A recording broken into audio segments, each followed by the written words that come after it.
The Andhra Pradesh government has said as many as 44 people have lost their lives and 16 are still missing due to floods after the unprecedented rain in the state, even as officials said the situation was grim on Saturday.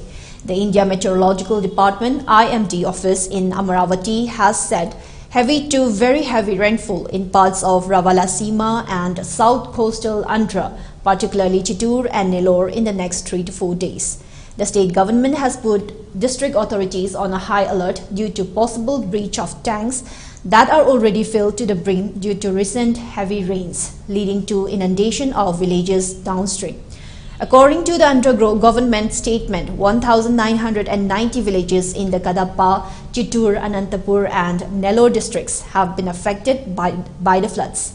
The government also said the power supply in the 4 districts has been restored and is providing necessities to 95,949 flood-affected families.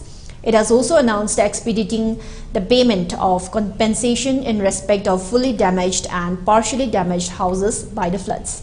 For those whose houses are completely damaged, the government is sanctioning 1.8 lakh rupees for a new house, along with compensation at the rate of 95,000 rupees compensation for dead cattle will be paid to the owners immediately.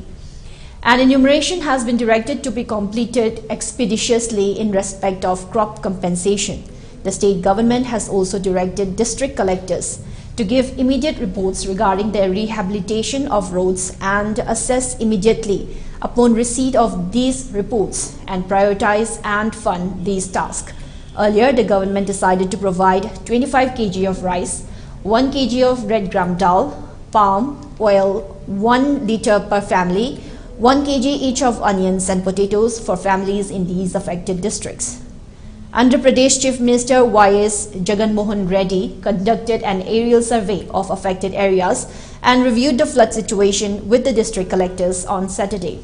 On Friday, Prime Minister Narendra Modi spoke to the Chief Minister over the phone and assured him of all help.